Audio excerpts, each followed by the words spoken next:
सुनी सुनाई बातों को आगे बढ़ाकर हम बेवकूफ बन जाते हैं। आओ कुछ तहकीक करके कुछ एविडेंस बेस पे बात करते हैं। लोकसभा चुनाव 2019 की बात करता हूं मैं। 48 महाराष्ट्र की सीट है लोकसभा में, जिसमें से 47 सीट वंचित बहुजन आघाड़ी लड़ी थी और एक सीट एमआईएम लड़ी। 47 सीट पे 41 लाख वोट लेकर वंचित बहुजन आघाड़ी एक भी सीट नहीं ला पाई और एमआईएम एक सीट पर लड़कर एक सीट को जीत हासिल की, वो भी इम्तियाज जलील की सीट थी। 6 महीने के बाद लोकसभा इलेक्शन खत्म होने के बाद असेंबली इलेक्शन महाराष्ट्र में 2019 में आया, जिसमें 288 सीट होता है। 288 में से 244 सीट वंचित बहुजन आघाड़ी लड़ी थी और 44 सीट एआईएमआईएम ने लड़ा था।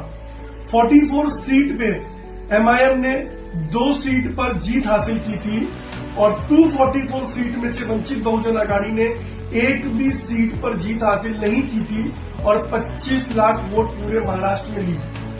10 सीट ऐसी थी 44 में से जिसपे एमआईएम सेकेंड नंबर पे थी और वंचित बहुजन आघाड़ी 20 सीट पर उतना वोट हासिल की जितने में कांग्रेस हार गई थी। आप इन डेटाओं से एक सीख हासिल कर सकते हो कि हमने कभी सबूत को नहीं ढूंढा। हमने जो लोग बेवकूफ बनाए, जो लोगों ने गुमराही फैलाई, हमने कभी उसकी एविडेंस को, उसकी सच्चाई को जानने की कोशिश नहीं की। अगर वाकई बी टीम बोला जाए तो कभी हमने वंचित बहुजन आघाड़ी को बी टीम सुनते हुए क्यों नहीं सुना। 48 में से 41 सीट में लड़ी, कोई सीट नहीं आई। 244 सीट असेंबली में लड़ती है, एक भी सीट नहीं आई। 41 लाख वोट लोकसभा में, 25 लाख वोट असेंबली में लेने के बावजूद भी एक सीट नहीं आती है। लेकिन वो बी टीम नहीं है। एक सीट लड़कर एक सीट पर जीत गई लोकसभा 2019 और 44 में से 2 सीट जीतती है और 10 सीट पे सेकंड नंबर आने वाली एमआईएम को ये कहा जाता है कि बी टीम है। अगर वाकई बी टीम अगर कहना होता एविडेंस बेस्ड, सच्चाई सबूत के साथ, तो आप वंचित बहुजन आघाड़ी को कहते। लेकिन मेरे हिसाब से कोई भी बी टीम किसी का नहीं होता है। हर पार्टी को हक है लड़ाई लड़ने का। आज हरियाणा में आम आदमी पार्टी को साथ में नहीं जोड़कर कांग्रेस ने हार हासिल किया। अगर साथ ली होती तो उसका ग्राफ बढ़ सकता था। तो क्या आप उसको बी टीम बोलोगे? ये ए टीम, बी टीम, ईवीएम के ऊपर इल्जाम लगाना अपनी विसफलता को, अपनी नाकामियों को छुपाने के बराबर है।